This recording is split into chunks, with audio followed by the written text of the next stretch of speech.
શ્રી ગણેશાય નમઃ. સુપ્રભાત વિદ્યાર્થી મિત્રો. આજે આપણે કાલિદાસના જીવન, કવન અને તેના સમય વિશે અભ્યાસ કરવાના છીએ. જે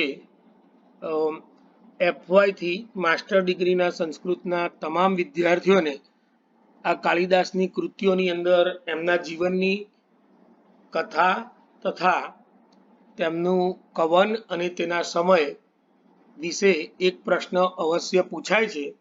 તો આજે આપણે તેનો અભ્યાસ કરીશું મિત્રો. તો સૌપ્રથમ પ્રશ્ન તમને એવો પૂછાય કે કાલિદાસના જીવન, કવન અને સમય વિશે વિસ્તૃત નોંધ લખો. અથવા એવું પૂછાય 7 માર્કમાં, જો આવું પૂછાશે તો 14 માર્કનો આવશે. અથવા કાલિદાસ વિશે પ્રચલિત દંતકથાઓ જણાવો. તો વિદ્યાર્થી મિત્રો, આપણે સૌથી પહેલા પ્રસ્તાવના લખવાની છે. એની અંદર લખવાનું છે કે મહાકવિ કાલિદાસ એ જગ પ્રસિદ્ધ કવિ છે. તેમને કવિ કુલગુરુનું બિરુદ પ્રાપ્ત થયેલું છે. છતાં પણ તેમના જીવન વિશેની જે વિશ્વસનીય માહિતી છે, એટલે કે હિસ્ટોરિકલ ડોક્યુમેન્ટ્સ, આપણને કોઈ પણ જાતના ઐતિહાસિક પુરાવાઓ પ્રાપ્ત થતા નથી. આમ છતાં તેમના વિશે જે પ્રચલિત દંતકથાઓ છે, બરાબર, એ પ્રચલિત દંતકથાઓના આધારે તેમનું જીવન, તેમનો સમય, તેમની રચનાઓ અને તેમના વિશેની માહિતી આપણને ઉપલબ્ધ થાય છે. બરાબર. તો કિંવદંતી યા અર્થાત દંતકથાઓ, બરાબર. તો એ દંતકથાઓનો આપણે અભ્યાસ કરીશું. તો કાલિદાસ વિશેની જે પ્રચલિત દંતકથાઓ છે, ઘણી બધી છે, એમાંથી આપણે 5-6 ની ચર્ચા કરીશું. તો પ્રચલિત દંતકથાઓમાં કાલિદાસની જે પ્રચલિત દંતકથાઓ છે, એમાં પ્રથમ દંતકથા પ્રમાણે એક એવી પ્રચલિત દંતકથા હતી કે કાલિદાસ એ બ્રાહ્મણ કુળમાં જન્મ્યા હતા, અર્થાત બ્રાહ્મણનો પુત્ર હતો. પરંતુ બાળપણમાં જ એમના માતા પિતાનું અવસાન થવાથી અથવા મૃત્યુ થવાથી તેમનો ઉછેર ભરવાડોએ કર્યો હતો. બરાબર. એટલે ભરવાડોએ એમનો જે ઉછેર કર્યો અને તેઓ દેખાવમાં રૂપાળા હતા, છતાં પણ તેમની અંદર બુદ્ધિ કુને ઓછી હતી અથવા તો મૂર્ખ હતા, આવું વિદ્વાનો માને છે પ્રથમ દંતકથા પ્રમાણે. પરંતુ તે જે રાજ્યમાં રહેતા હતા, તે જ રાજ્યમાં એક રાજાની જે સુંદર રાજકુમારી હતી, એટલે કે રાજાની દીકરી હતી, જે સુંદર હતી અને સર્વશાસ્ત્રોમાં તથા કળાઓમાં નિપુણ હતી. એટલે એક તો સુંદરતા પણ હતી, વિદ્વતા પણ હતી, વિદુષી હતી અને કળાઓમાં પણ પારંગત હતી. એટલે આને એક એવો પ્રસ્તાવ મૂકેલો કે મને જે શાસ્ત્રની અંદર હરાવશે એની સાથે જ હું લગ્ન કરીશ. એનું નામ વિદ્યોતમા હતું મિત્રો. એટલે યાદ રાખજો કે વિદ્યોતમા નામની રાજકુમારી હતી, એને સ્વયંવર રચવાયો અને એની અંદર કીધેલું કે જે મને શાસ્ત્રોક્તમાં હરાવશે એની સાથે હું લગ્ન કરીશ. અને એ કન્યા એટલે કે રાજકુમારીને એના જે રાજાના પ્રધાન હતા એની સાથે બનતું ન હતું. એવું પણ કહેવામાં આવે છે કે પ્રધાને પોતાના દીકરાના લગ્નનું માગું કરેલું પણ ના પાડી હતી, એટલે પ્રધાન એનાથી ગુસ્સે હતા. આથી જ્યારે તે પરણાવા લાયક થઈ ત્યારે આ પ્રધાનોએ, જે પ્રધાન હતા, એમને કોઈ મૂર્ખ સાથે આ કન્યાનું લગ્ન કરવાનો નિશ્ચય કરી લીધો. અને સૌપ્રથમ બધા વિદ્વાનો, બીજો એક ઓપિનિયન એવો છે મિત્રો કે આ એક પ્રધાન તરફથી વાત થઈ. બીજો ઓપિનિયન એવો હતો કે બધા બ્રાહ્મણો એની પાસે શાસ્ત્રોક્ત કરવા આવ્યા પણ બધા હારી ગયા. આથી એ લોકો પણ કંટાળી અને આ રાજકુમારી એટલે કે વિદ્યોતમાની સાથે લગ્ન કરાવવા માટે કોઈ બીજા વિદ્વાનને શોધતા હતા. પણ જે અપમાનિત થયેલા જંગલમાંથી જઈ રહ્યા હતા ત્યારે તેમને આગળ મેં ચિત્રમાં મૂક્યું છે કે એક વૃક્ષ ઉપર બેસી અને કુહાડીથી જે ડાળ કાપતો હતો એ ડાળ લઈ અને નીચે પડત કાપીને, એટલો મૂર્ખ વ્યક્તિ એને જોયો, પણ દેખાવમાં સુંદર હતો.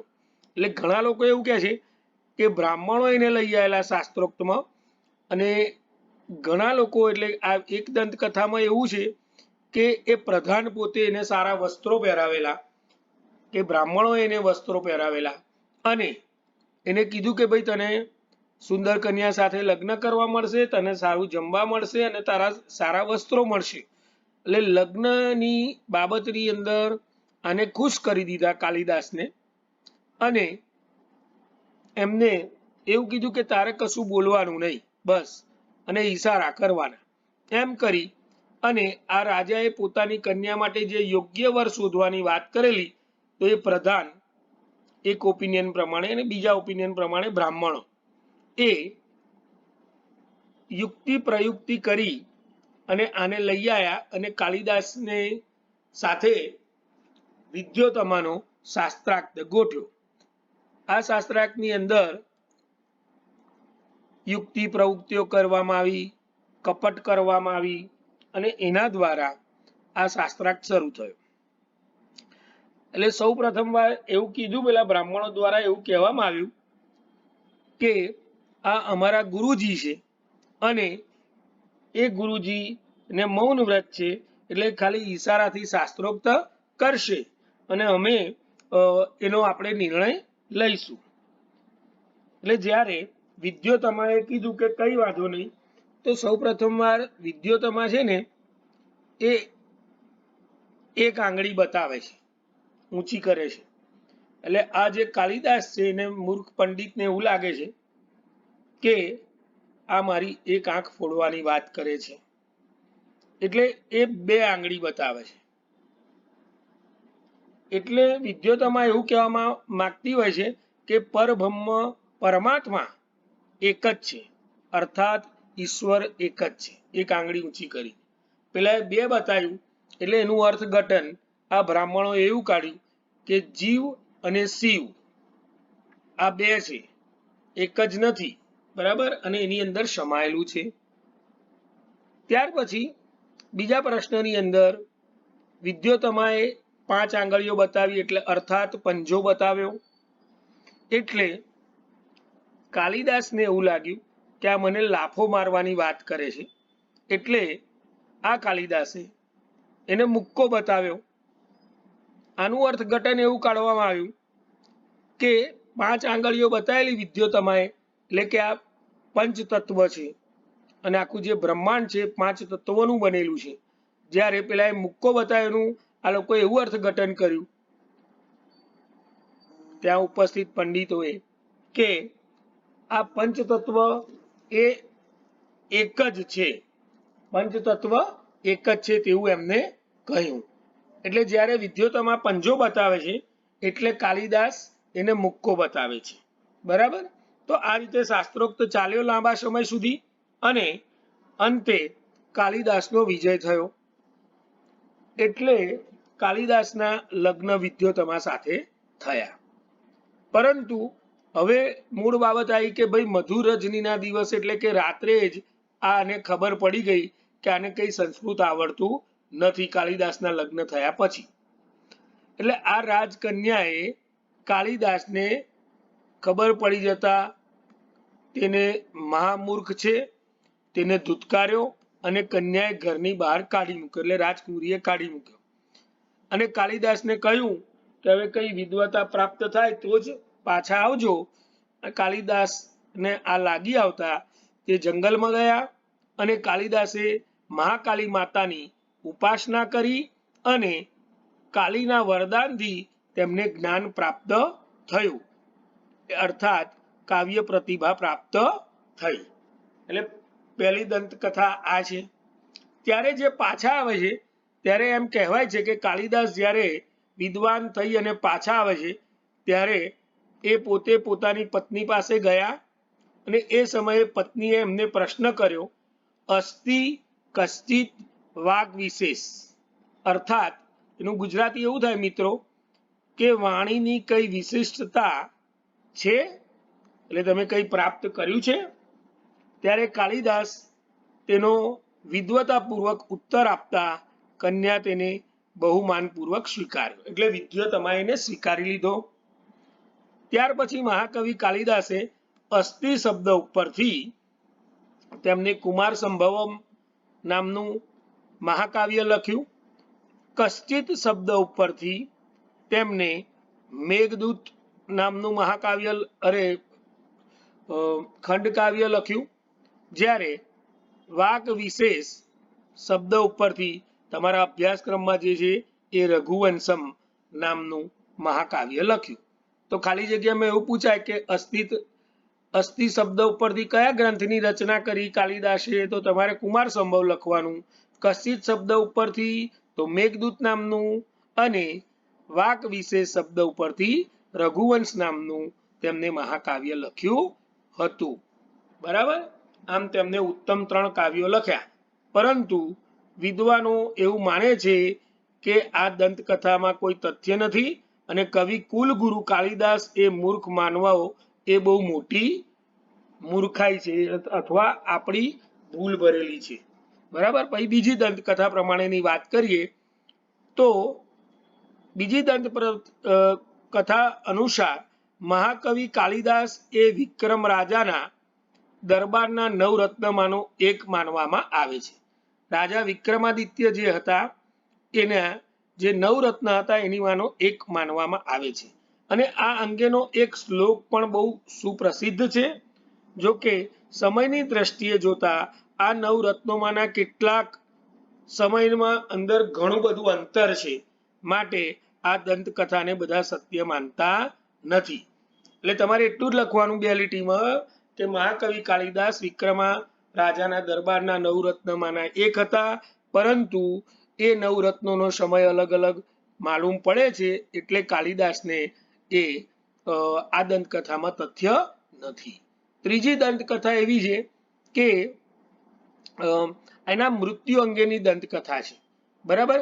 તો આ મૃત્યુ અંગેની જે દંતકથા છે એની અંદર મહાકવિ કાલિદાસનું મૃત્યુ ક્યાં થયું હતું? એ શ્રીલંકામાં એનું મૃત્યુ થયું હતું, એટલે સિલોન એ સમયનું. અને એ વખતે ત્યાં રાજા કુમારદાસ નામનો રાજા રાજ્ય કરતો હતો અને કાલિદાસનો મિત્ર હતો. એકવાર તેને મળવા મહાકવિ કાલિદાસ એ સિલોન ગયા, પરંતુ તેમને ત્યાં જવાને બદલે એકવાર એટલે ત્યાં વેશ્યાના ત્યાં રોકાયા રાત્રે. હવે કાલિદાસને શોધવા માટે એટલે કાલિદાસ જ્યારે શ્રીલંકાના રાજા એટલે કે સિલોનના જે રાજા હતા કુમારદાસ એ કાલિદાસને શોધવા માટે એક યુક્તિ બહાર પાડેલી, અને એ યુક્તિની અંદર જાહેરાત કરી હતી કે આ યુક્તિ એટલે કે જે પંક્તિ છે કાવ્યની કે શ્લોકની, એ પંક્તિ જો પૂર્ણ કરશે તો હું એને બહુ મોટી રકમ કે ઇનામ આલીશ. એનું ગુજરાતી એવું હતું મિત્રો કે કમળમાંથી કમળની ઉત્પત્તિ થાય એમ સાંભળ્યું છે, પરંતુ જોયું નથી. બરાબર મિત્રો. શું હતું? ખાસ યાદ રાખજો કે કમળમાંથી કમળ ઉત્પન્ન થાય છે એમ સાંભળ્યું છે, પણ દેખાતું નથી અથવા જોયું નથી. એટલે સંસ્કૃતની અંદર એમને આ યુક્તિ બહાર પાડી કે કમલે કમલોત્પત્તિ શ્રુતયતે ન તું દ્રશ્યતે. બરાબર. અર્થાત કમળમાંથી કમળ ઉત્પન્ન થાય છે એ જોયું છે પણ સાંભળ્યું અને સાંભળવામાં આવ્યું છે પણ દેખાયું નથી અથવા જોયું નથી. બરાબર. આ કદાચ તમને પૂછાય ભાષાંતરમાં, યાદ રાખજો. ફરીથી બોલું છું, કમલે કમલોત્પત્તિ શ્રુતયતે ન તું દ્રશ્યતે. આ પંક્તિ એને એટલે કે એ વેશ્યાએ આ મહાકવિ કાલિદાસને સંભળાવી ઇનામની લાલચમાં. ત્યારે મહાકવિ કાલિદાસે એ પંક્તિને પૂર્ણ કરતા કહ્યું કે બાલે તવ મુખાંબોજે કથમી દીવરમ દ્રયમ.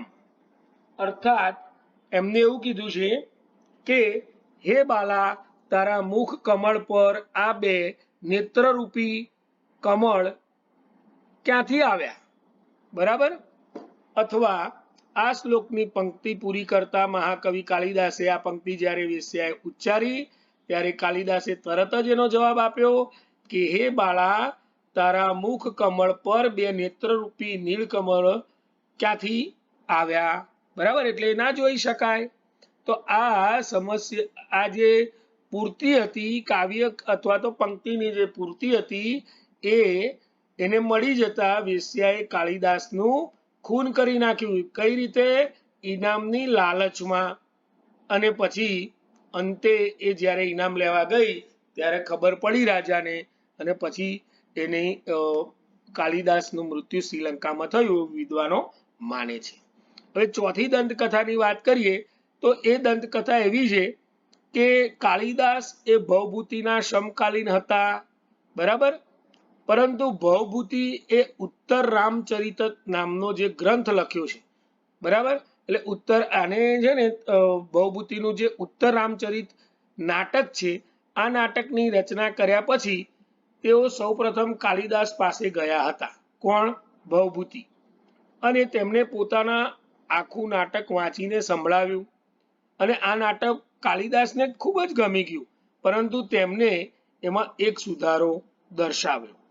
પરંતુ વિદ્વાન એવું માને છે કે કાલિદાસની વિદ્વતાનો જે પરિચય કરાવે છે, જો કે આ ઐતિહાસિક એટલે કે હિસ્ટોરિકલ એવિડન્સ કે માહિતીની દ્રષ્ટિએ વિચારીએ તો આ કાલિદાસ અને ભવભૂતિના સમયગાળા વચ્ચે બહુ મોટું અંતર છે.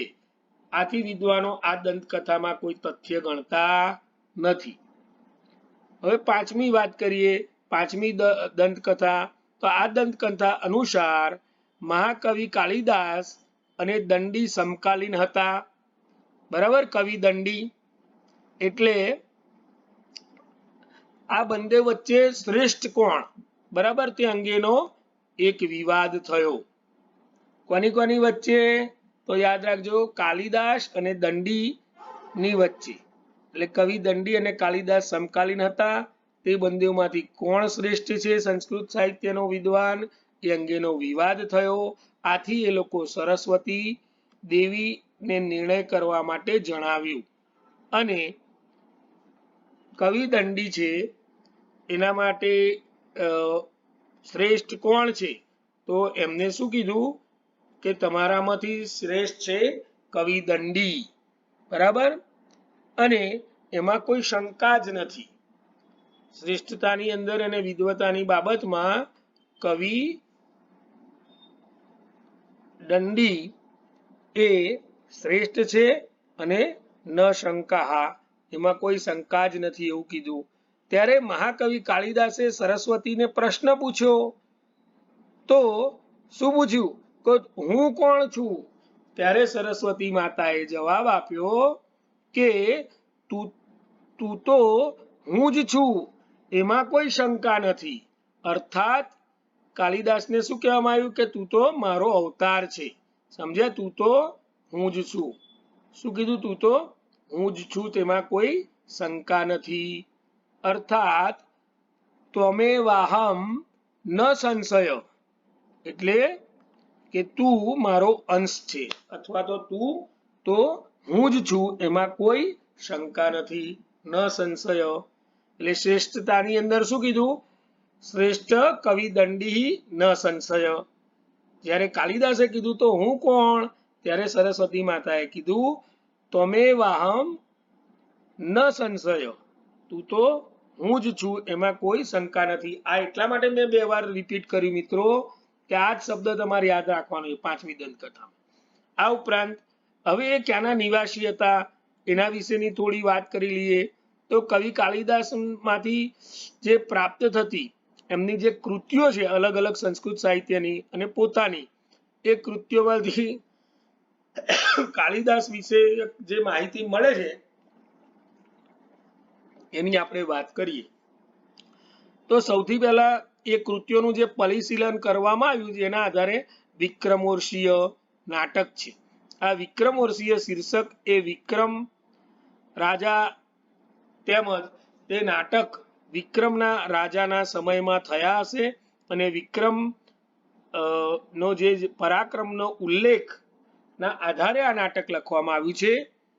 આથી ઘણા લોકો એવું માને છે કે મહાકવિ કાલિદાસ એ વિક્રમના દરબારમાં કવિ તરીકે બિરાજતા હશે અથવા રાજ્યાશ્રય હશે. વિક્રમોર્ષીય નાટકના શીર્ષકના આધારે વિદ્વાનો એવું માને છે.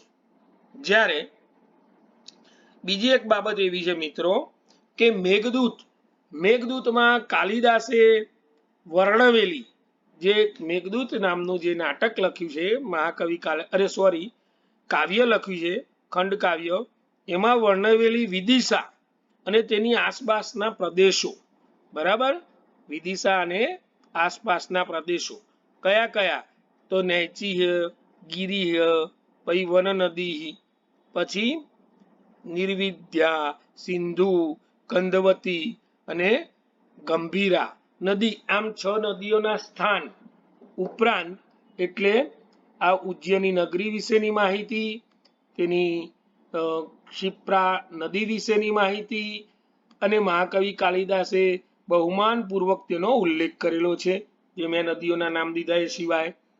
અને તેના પરથી એમ કહી શકાય તે ઉજ્જૈનીના વતની હશે, આવું વિદ્વાનો માને છે.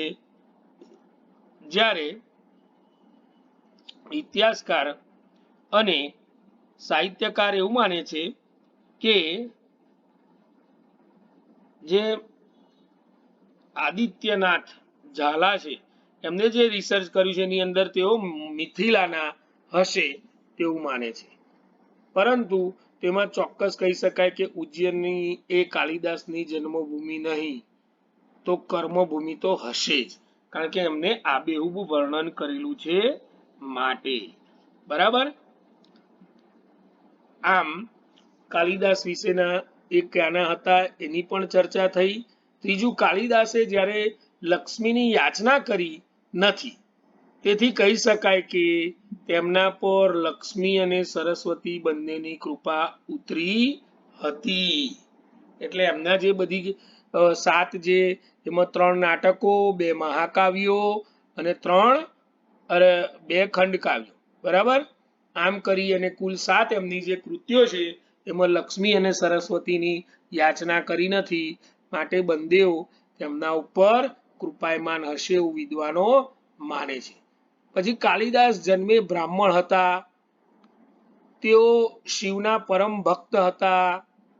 તેમણે નાટકોનીમાં નંદી અને રઘુવંશ ના મંગળ શ્લોકમાં ભગવાન શિવની સ્તુતિ કરેલી છે. મોટા ભાગમાં એમને 3 નાટકોની અંદર તો શિવની સ્તુતિથી જ મંગળ શ્લોકની અંદર નાટકોનો પ્રારંભ થાય છે.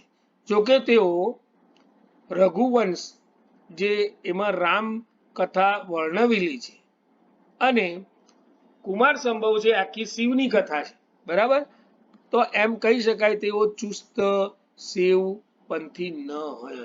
હવે એક રામજીની લખી અને બધા એવું વિદ્વાનો માને છે કે ભાઈ ચુસ્ત શિવ નહીં હોય, એટલે બીજામાં પણ માનતા હશે, બીજા ઈશ્વરમાં.